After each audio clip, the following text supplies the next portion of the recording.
is a disease, there's a cure. What up, man? How's it going? We're going good. How are you? I'm good, thank you. Yeah. I gotta tell you, man, I loved this movie, The Angry Black Girl and Her Monster. I mean, I felt like it was more than a horror movie. It felt like it was a film about life in terms of what people have to struggle through in real life in the streets. So I love that whole blending of it, but adding the monster twist with Frankenstein was amazing. Thank you. Thank you, man. I'm glad you're responding to it. That's awesome. So how did you come up with this story? Where did it all start? Started with the text. It's like I read the literature and just realized there was so much left on the floor to be interpreted. So I just I wanted to take something from that, and I also felt like people were relooking at, when they think about this story, they're always thinking about the monster. And so I wanted to recontextualize and bring it back to where it really belongs, which is, the Frankenstein, Vicaria. It is Victor Frankenstein's story. It is not the monster's story. The monster is a very important part of it to, do things, but Victor, is like, and Vicaria and their intelligence and what they're able to do is very important, so I wanted to bring that back and make it her story. And also, I have two older sisters, and they were really inspiring me and shepherding me and mentoring me as a child. So, this is my way to send a love letter to them. That's awesome. And I like the fact that her name's Vicaria, because if you think about it, it's a play on Victor Frankenstein. And kudos has to go to Lea DeLeon because she did such an amazing job on this movie. I mean, I feel like this is going to be a breakout role for her. I mean, she was perfect. What was it like working with her? It was incredible. She's an amazing actress. I keep telling her, I'm like, save like 0.5% for me on your launch. You know what I mean? Like, always remember, just like save a tiny bit for me, just a little bit, please. Like, because she's so incredible. Her toolkit as an actress is so deep. She has such a deep well to pull from. She understands, like so much. And she's a BAFTA award-winning actress. She has so much. So it was just phenomenal to work with her. That's awesome. And there's also Kango, played by Denzel Whitaker, Forrest's son, and being the son of a legend. Now he's already done his share of great roles, and here he's great as pretty much the antagonist of the film, because he's the one who caused all this mayhem, which would in turn turn Vicaria into our Frankenstein. What was it like working with him?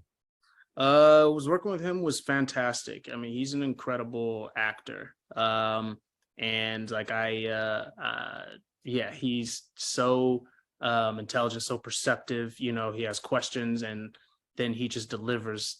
Like it's like this shit that's out of this world.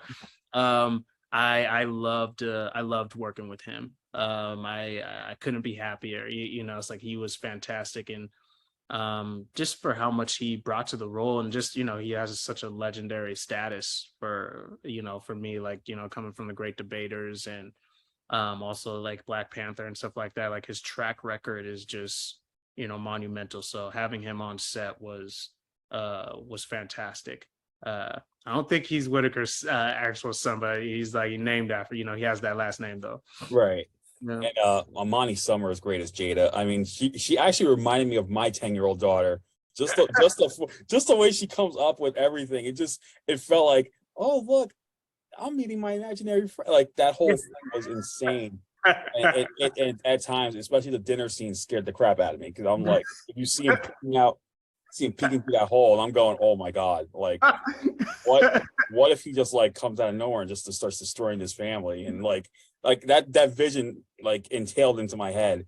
So I mean, and for her to like play that, and especially when she's reading and she starts sounding all weird, I mean, she did such a great job on that as well. Yeah, Amani, man, she was fucking awesome. She was great. She was 7. This was her first feature, and like she really came in and smacked it out of the park. I always like to joke and be like, yeah, she's like Marlon Brando. You don't give her directions, she just gets better like every take. And that's how she was, man. And she was so inventive on set. And I loved working with her. I hope I can, I hope she keeps going. I hope I can, work with her again. But yeah, just the cast in general, I loved, from Riley being Aisha, and Keith with Jamal, and Yes, yeah. Chad Coleman. Yep. Yeah, Chad Coleman, he was out here stunting. Like I couldn't have been blessed with a better cast.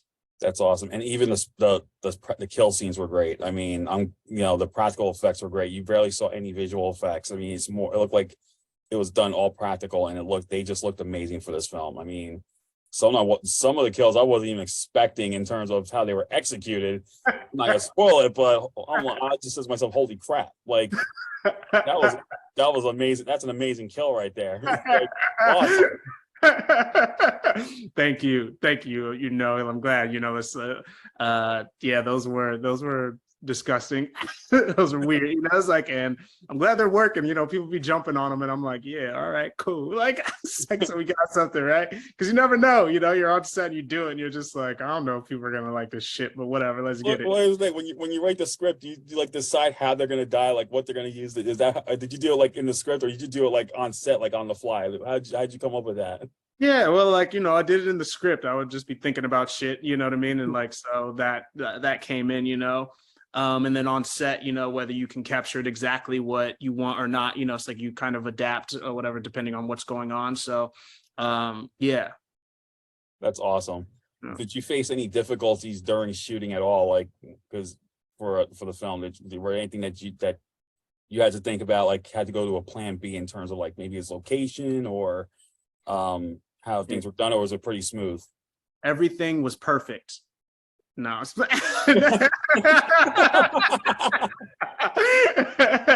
If only, right? Yeah, well, yeah. No, man. We were thank God for, my crew and my actors and everyone involved, like, because, the producers, like, they, made this process great, because we had to, we were struggling, like, we only had 20 days to shoot, limited budget, and we were dealing with, we might have lost like a whole day or two because of lightning strikes, and like when lightning strikes, you have to stop filming for like 30 minutes. Yeah. We got hit with so many lightning strikes and, within the proximity, that we had to just stop filming, and like we lost a lot of time because of that. And there was just stuff like that of like battling the environment and all those other things that really, that was very challenging for everyone, not to mention like the heat, it's like that's going on. So yeah, there was a lot. Hey, but you pulled through it, man, because I gotta say, man, this was a great movie, and it could possibly be a top 10 contender on my list the way things are going right now. I mean, this is a great movie. And with that said, what's next for you after this? Are you gonna do like a follow-up to this? Because it seemed open-ended, like there could be a potential return of Vicaria. You could do like a return of Vicaria movie here. Like, we'll see, man. We'll see. Right now what I got is like, I got a script right now for fantasy. It's a fantasy. The best way I could, explain it is Juice meets Lord of the Rings. So like, I'm looking to explore that next, but may not be done with Vicaria. Leia keep coming up. She's like, where's the sequel, man? I want to be the sequel. So I was like, hey, man, you are the BAFTA winning actress. If you say there needs to be a sequel, there will be one. So like, that'd be, especially the way the film ended. I was like, there could possibly be a sequel to this, and I hope there is. But in the meantime, I hope everyone catches this. It's coming out on June 9th in select theaters, on demand, digital. And Bomani, man, you hit it out of the park with this one. I had such a great time with this movie, and I want to thank you so much for taking the time to talk about it. Oh, awesome. Thank you, man. Thank you so much. I'm glad you respond to it. Hopefully find the audience, man. June 9th in theaters, baby. Go check it out. All right. Well, everyone, you take care and have a great day. You too. All right. All right. Bye. Bye.